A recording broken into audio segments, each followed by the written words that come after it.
Bab 223 Mitra Alami Luke hanya bisa berkata, jangan pakai mantel ini untuk bekerja. Selina berkata, apakah kamu pikir aku idiot yang akan pergi bekerja dengan mantel yang berharga lebih dari 10.000? Aku bukan selebriti. Luke berpikir sejenak dan menyadari bahwa itu masuk akal. Selina tiba-tiba mengubah topik pembicaraan. Kamu tidak mengambil gambar apapun kali ini.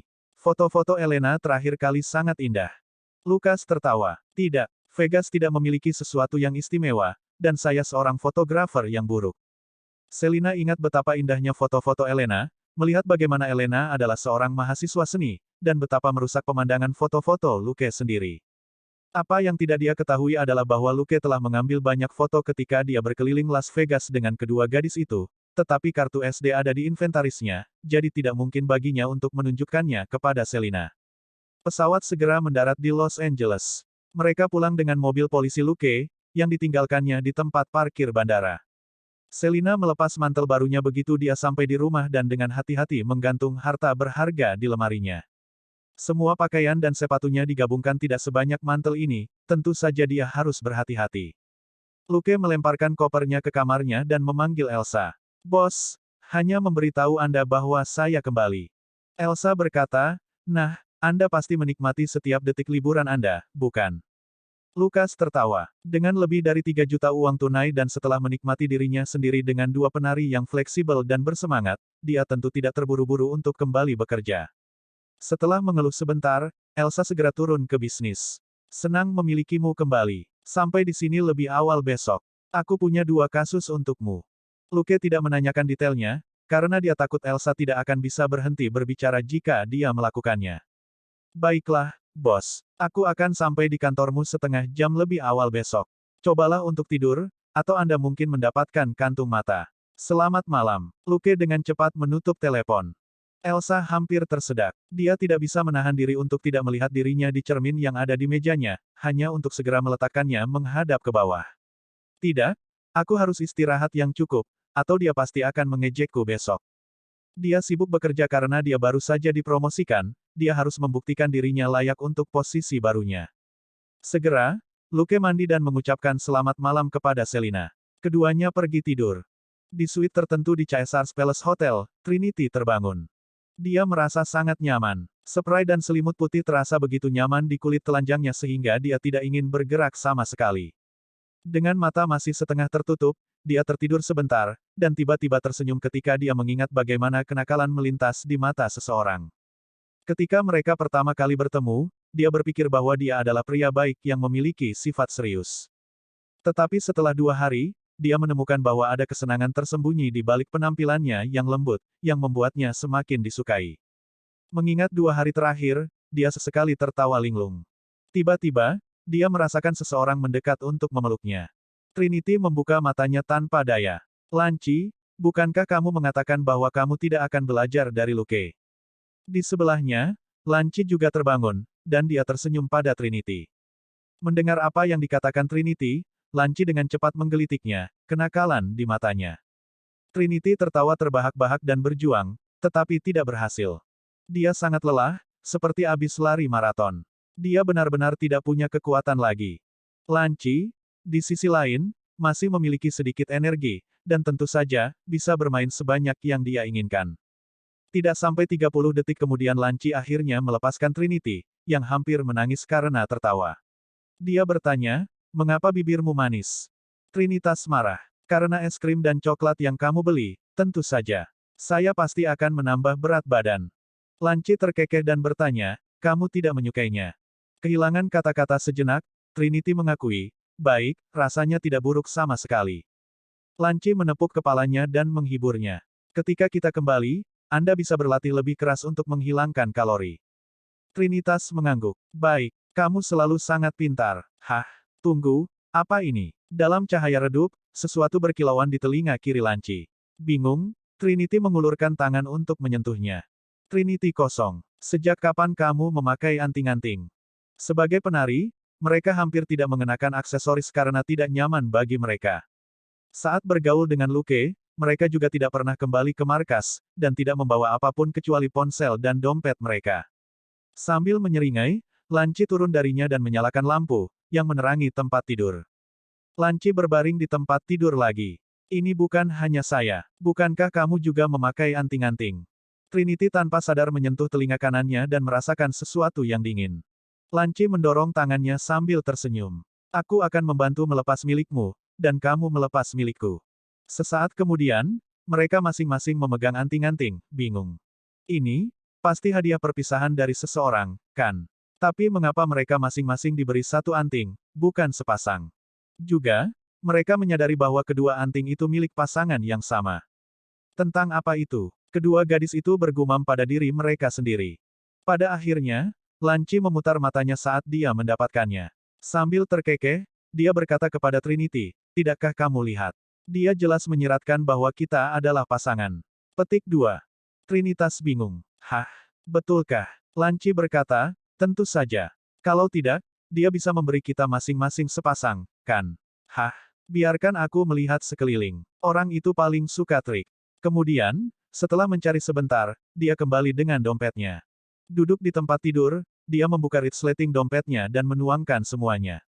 Ada cermin, lipstik, alat rias, pensil alis, pinset alis, maskara, gantungan kunci, dan beberapa kartu, koin, dan uang kertas. Bab 224 Wajah familiar dan kasus familiar. Di antara barang-barang itu ada sebuah kotak kecil yang memiliki ikon khas Tiffany di atasnya. Dia membuka kotak itu dan membaca kertas yang ada di dalamnya. Apakah pria itu benar-benar kaya? Tapi saya tidak berpikir petugas polisi mendapat banyak uang, bukan? Petik 2. Trinity terlalu lelah untuk bergerak. Dia hanya bertanya, apa isinya? Lanci berkata, faktur dan sertifikat untuk anting-antingku. Trinity semakin penasaran, tapi dia benar-benar tidak bisa bergerak. Dia hanya bisa berkata, biarkan aku melihatnya. Lanci meliriknya dan berkata, tunggu sebentar. Saya akan menemukan faktur Anda. Petik 2.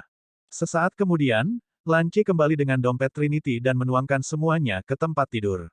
Dia menemukan kotak Trinity juga. Dia membukanya dan menunjukkan faktur padanya. Lihat ini. Itu dari orang itu.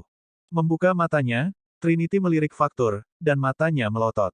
Berapa banyak ini? 5.200.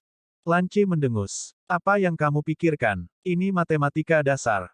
Trinity kehilangan kata-kata. Dia memilih karir sebagai penari hanya karena nilai-nilainya di sekolah dasar sangat buruk. Lanci berkata, ini 52.000 dolar. Milik saya sama. Jadi, sepasang anting-anting ini harganya sekitar 100.000 dolar. Petik 2. Dia memeriksa sertifikat dan memeriksa anting-anting dengan lebih hati-hati. Orang itu mengukir namamu di anting-anting itu. Trinity memeriksa anting-anting itu di tangannya sendiri, dan memang, ada ukiran nama Lanci yang sangat kecil di atasnya. Lanci mengangkat bahu. Baik, mereka tidak akan campur aduk sekarang. Saat dia berbicara, mereka bertukar anting-anting. Trinity berkata, apakah kita boleh menerima ini? Lanci menatapnya dan berkata, apakah kamu mencoba mengatakan bahwa kamu bukan pendamping profesional yang meminta bayaran untuk? Trinity menundukkan kepalanya karena malu, tapi itulah yang dia pikirkan. Lanci tiba-tiba tertawa dan menciumnya lagi. Berhenti bermimpi. 52.000 dolar untuk 2 hari terlalu mahal untuk pendamping apapun. Anda tidak akan bisa mendapatkan begitu banyak bahkan jika Anda salah satunya. Petik 2. Trinity menggigit bibirnya dan berkata, tidak. Lanci terkikik dan berkata, tentu saja tidak. Dia akan memberi Anda mungkin 2.000 dolar jika Anda salah satunya. Fakta bahwa hadiah ini sangat mahal berarti dia tidak membawamu sebagai pendamping, oke. Selain itu, lupakan saja. Trinity kesal ketika Lanci tidak menyelesaikan kalimatnya. Hei, tidak bisakah kamu menyelesaikan apa yang akan kamu katakan? Mengapa kamu terdengar semakin seperti Luke sekarang? Lanci tidak mengatakan apa-apa, dan hanya meletakkan barang-barang yang ada di tempat tidur kembali ke dompet masing-masing. Setelah membersihkan diri, Lanci menuangkan segelas anggur untuk dirinya sendiri dan menikmatinya di tempat tidur. Trinity tidak bisa menahannya. Seperti anak kecil, kemarahannya memudar secepat munculnya. Tolong tuangkan untukku. Lanci tidak menggodanya kali ini, tapi dengan cepat menuangkan segelas untuknya. Dia juga membantu Trinity, yang masih hampir tidak bisa bergerak, duduk. Sambil menyesap anggur, Trinity tiba-tiba bertanya setelah linglung singkat, apakah dia menyukaiku? Lanci tidak memberinya jawaban langsung. Dia menghela nafas dalam. Gadis bodoh, lihat hadiah yang kami terima. Dia menyukai kita berdua bersama, tidak secara terpisah. Kedua gadis itu mengobrol dalam cahaya redup, kebanyakan tentang seseorang yang telah pergi. Di Los Angeles, Luke energi setelah dia bangun di pagi hari. Setelah perjalanan ke Las Vegas, dia merasa seperti sedang terbakar, dan siap untuk sesuatu yang besar. Dengan energinya yang berlebihan, dia terlebih dahulu menyiapkan sarapan yang lezat, ditambah makanan penutup untuk Selina, sebelum dia membangunkannya. Hal pertama yang dilakukan Selina setelah dia bangun adalah memeriksa mantel Chanel-nya yang berharga di lemari. Melihat itu masih tergantung di sana, Selina merasa lega. Besar, itu bukan mimpi. Bersandar di pintu, Luke bertanya, menurutmu apa itu mimpi? Bahwa kamu memenangkan lotre. Selin tertawa. Saya bermimpi bahwa saya membayar $10.000 untuk sebuah mantel, dan hati saya sakit ketika saya mengeluarkan uang itu. Luke bertanya, apakah hatimu tidak sakit lagi sekarang setelah kamu bangun dan melihatnya sendiri? Selina berkata, masih sakit, tapi rasa sakit itu sepadan. Lukas, ia tidak boleh meremehkan tekad seorang wanita dalam mengejar kecantikan. Setelah sarapan, mereka pergi bekerja di mobil mereka.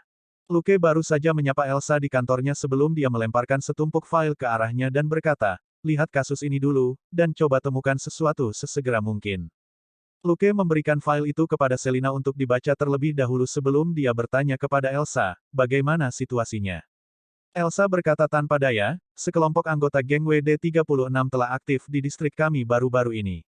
Mereka membatasi aktivitas mereka di area USC sebelumnya, tetapi mereka berada di distrik kami sekarang untuk beberapa alasan, dan telah melakukan beberapa kejahatan besar. Beberapa orang dari lingkungan kelas atas lokal kami telah mengeluh tentang mereka. Tertarik, Luke mengangguk dan berkata, tapi itu tidak boleh terlalu serius, kan? Elsa berkata, mereka menerobos masuk ke Beverly Hills dan bahkan mengganggu Sirah. Lukas mengangkat alisnya. Mereka sangat berani. Elsa berkata, saya tidak tahu apakah mereka gila atau tidak, tetapi mereka pergi mencari Sirah dan menyuruhnya membayar banyak uang untuk ganja yang dia pesan, sebelum keamanan mengusir mereka. Luke bertanya, banyak uang. Elsa berkata, mereka menagih $20.000 untuk 1 pon ganja. Luke kehilangan kata-kata, apa yang mereka pikirkan. Itu 3 kali lipat dari harga pasar. Elsa berkata, itu benar. Sirah memanggilku. Dia takut itu bisa menjadi jebakan untuk menyebarkan desas-desus bahwa dia membeli ganja dalam jumlah besar. Luke berpikir sejenak dan menyadari apa artinya itu. 1 pon setara dengan 16 ons, atau sekitar 450 gram. Kebanyakan orang merokok 1/8 ons ganja setiap kali, jadi 1 pon ganja cukup untuk lebih dari 100 orang. Jika ini terungkap, banyak orang akan percaya bahwa Sirah mengadakan pertemuan besar orang untuk merokok ganja bersama, dan reputasinya akan ternoda. Tidak heran Sirah sangat cemas. Luke mengerti mengapa Elsa memberinya kasus itu. Itu karena dia pernah bertemu Sirah sebelumnya, dan mereka bisa saling percaya. Bab 225 Teman lama dari teman lama. Jika detektif lain yang melakukan penyelidikan, Sirah mungkin tidak akan mengatakan apa-apa jika rumor mulai menyebar. Luke berkata, jadi, apa yang Anda ingin saya lakukan? Elsa berkata, cari tahu mengapa mereka main-main di distrik kita. Yang terbaik adalah jika Anda dapat menangkap beberapa penjahat sehingga kami dapat memasukkan mereka ke penjara selama beberapa bulan untuk memberi mereka pelajaran. Petik 2. Lukas mengangguk. Mengerti. Apa kau sudah bicara dengan Sirah? Ya, saya punya. Kalau butuh cadangan, panggil saja saya, kata Elsa yang melihat Selina sudah sangat ingin melakukan penyelidikan.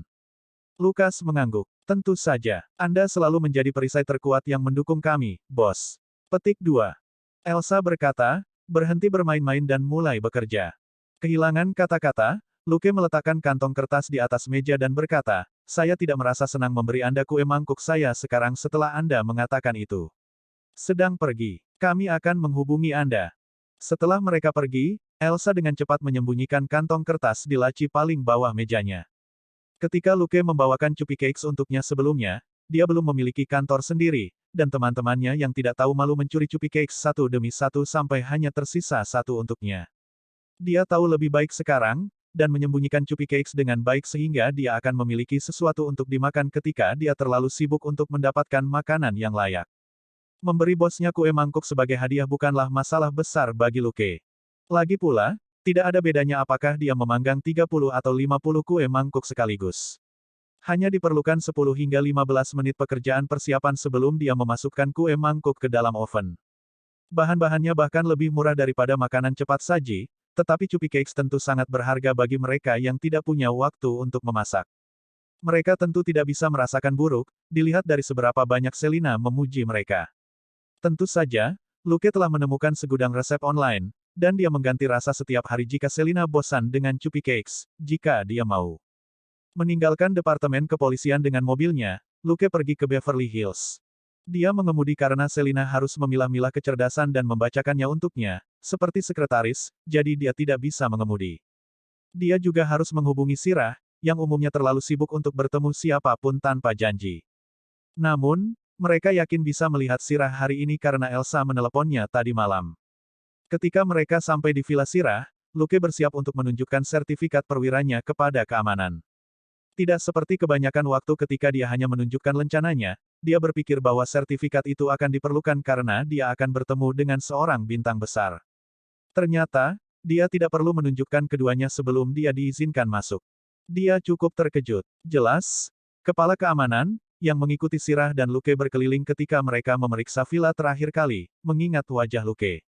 Sirah menyambut Luke di pintu, yang membuatnya semakin terkejut. Dia bertanya-tanya mengapa Sirah begitu ramah. Setelah mereka duduk di dalam, Sirah mau tidak mau bertanya, apakah pria Bobby itu baik-baik saja? Lukas mengangkat alis. Apakah dia melecehkanmu lagi? Sirah menggelengkan kepalanya dengan cepat. Tidak terlalu. Tapi aku sudah lama tidak mendengar apapun tentang dia, jadi. Lukas tertawa. Dia jelas gelisah sekarang karena orang yang telah mengganggunya secara teratur tiba-tiba menghilang. Tentu saja, Sirah tidak menderita sindrom Stockholm, dia hanya ingin tahu dengan pasti bahwa Bobby masih di bawah kendali Luke. Saya menemukan sesuatu untuk dia lakukan. Dia akan sibuk selama beberapa hari ke depan, jadi jangan khawatirkan dia, kata Luke. Sirah sangat lega, tetapi kemudian menyadari bahwa dia seharusnya tidak terlalu jelas tentang hal itu.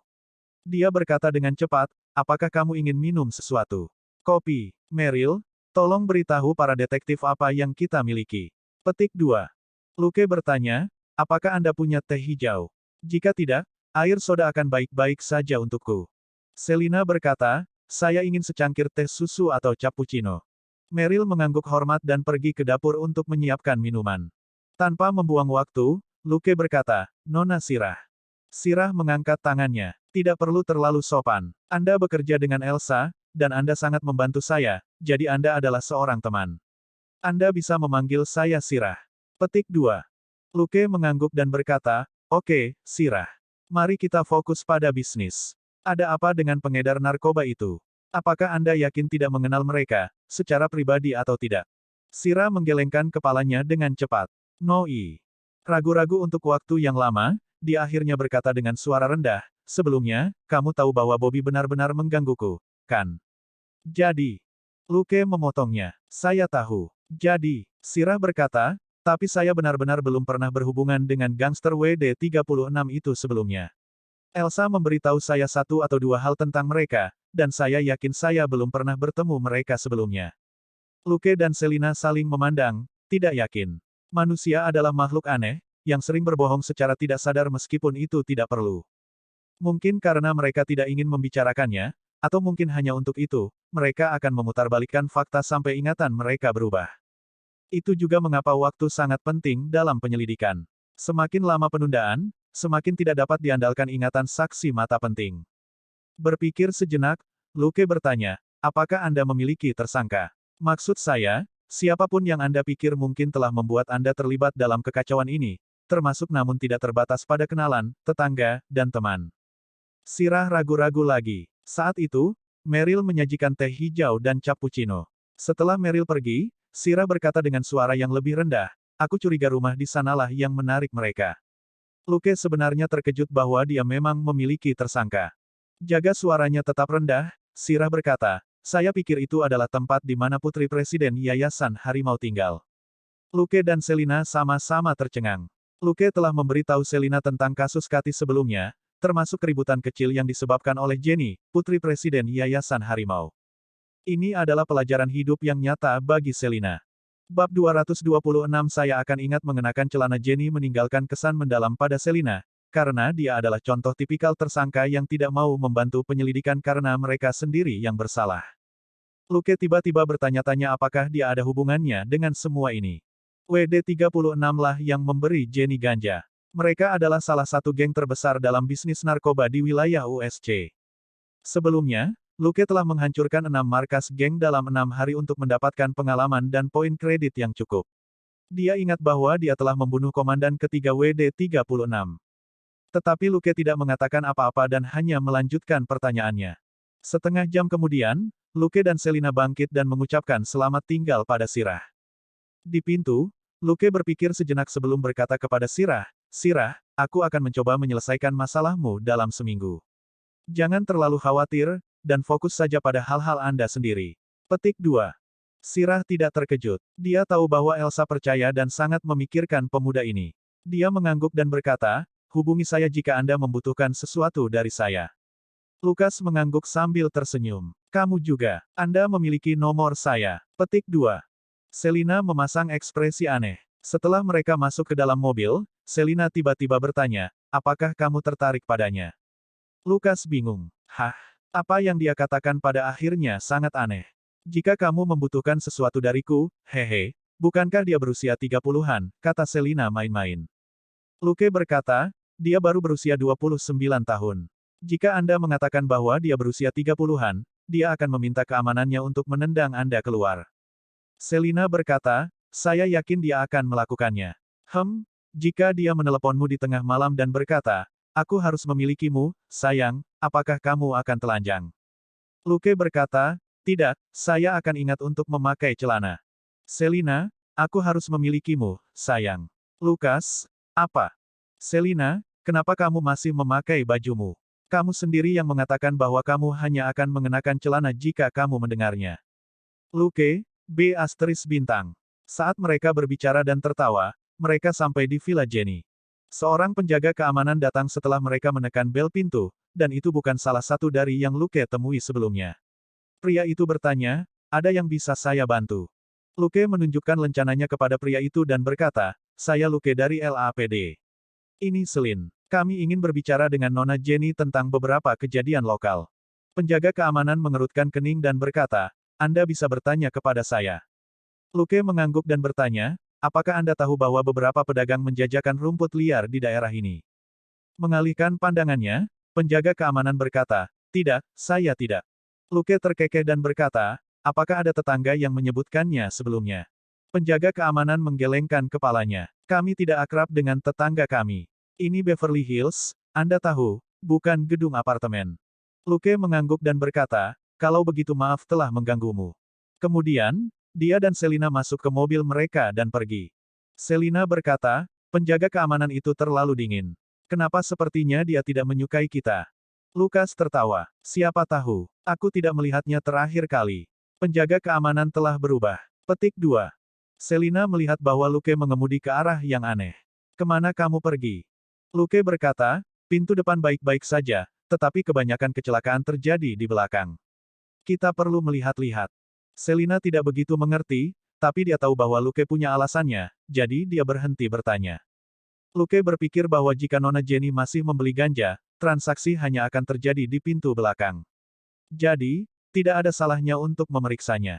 Di belakang, Luke melambat dan menurunkan jendela saat dia mengamati lingkungan. Bagaimana hal-hal telah berubah. Terakhir kali dia datang ke villa ini, Elsa masih acuh padanya. Sebuah SUV Ford tiba-tiba bertiup melewati mereka.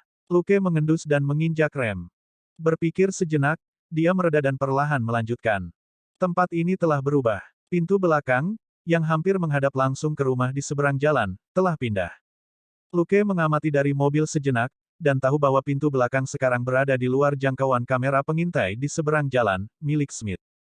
Jenny juga telah menyesuaikan kamera pengintainya sendiri. Itu dipasang di belakang pintu belakang dan tidak akan menangkap pemandangan apapun. Sepertinya Nona Jenny belum menyerah setelah insiden rekaman video terakhir kali, dan melanjutkan hobi kecilnya. Orang kaya memang bisa melakukan apapun yang mereka inginkan. Tapi tentu saja, ganja bukanlah masalah besar di Amerika. Setiap orang memiliki satu atau dua teman aneh yang pernah merokok ganja sebelumnya. Mengamati lingkungan dan mengambil napas dalam-dalam, Luke memutar mobil dan mempercepatnya.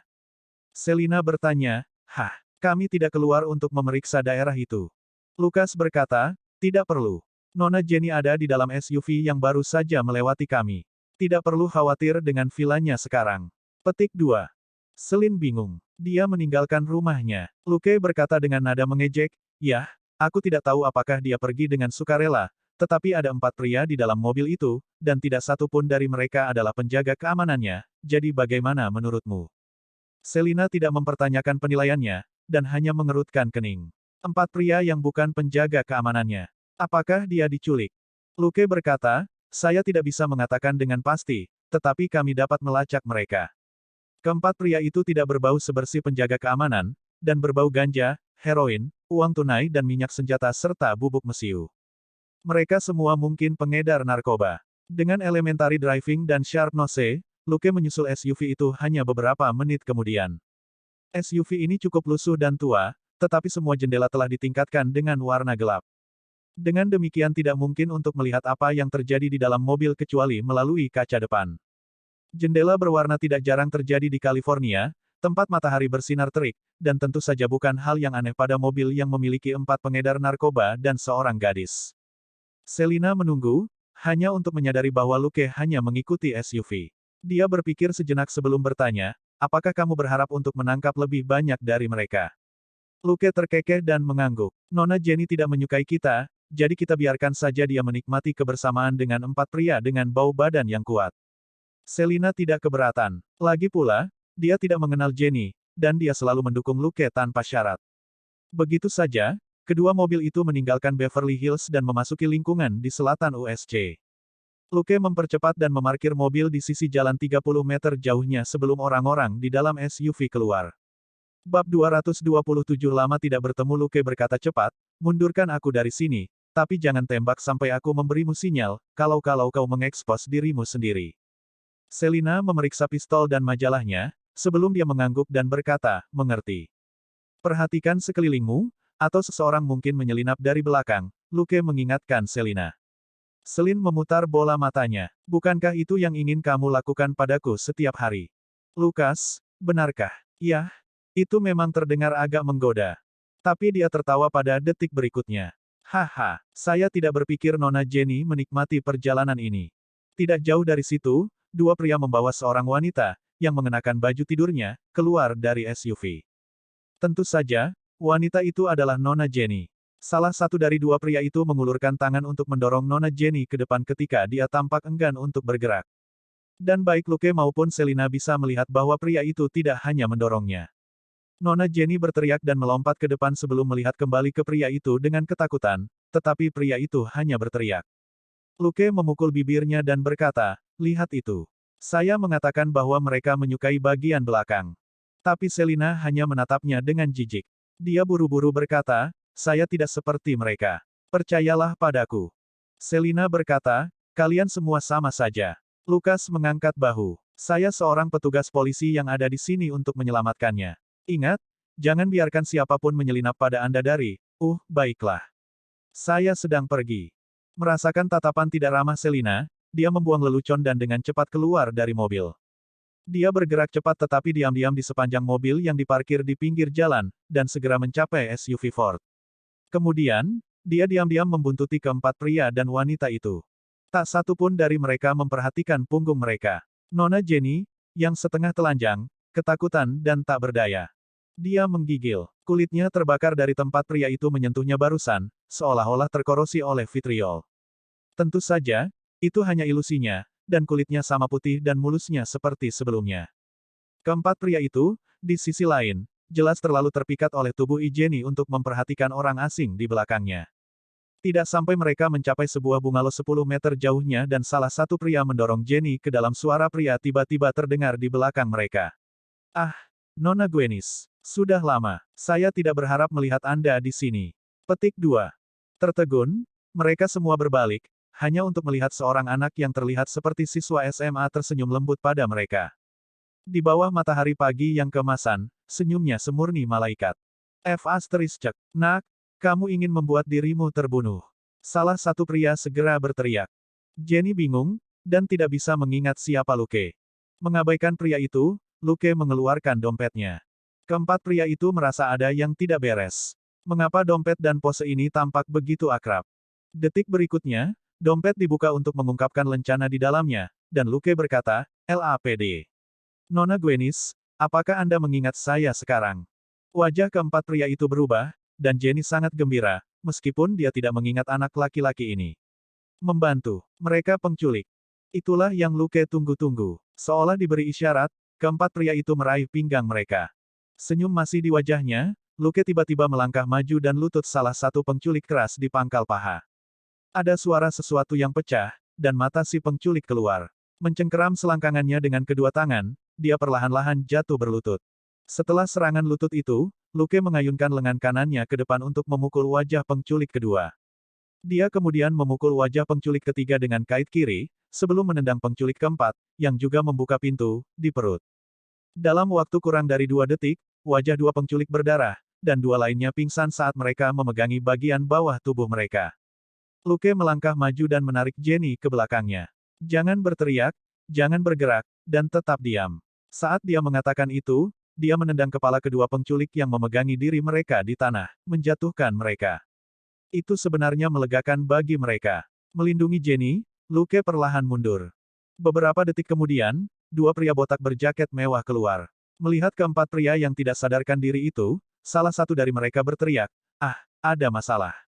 Di sini." Rasa sakit meledak di kepalanya dan dia pingsan, pistol yang baru saja dia tarik jatuh ke tanah. Pria botak lainnya tidak secepat itu, dan baru saja meraih pistolnya ketika dia melihat rekannya tersingkir.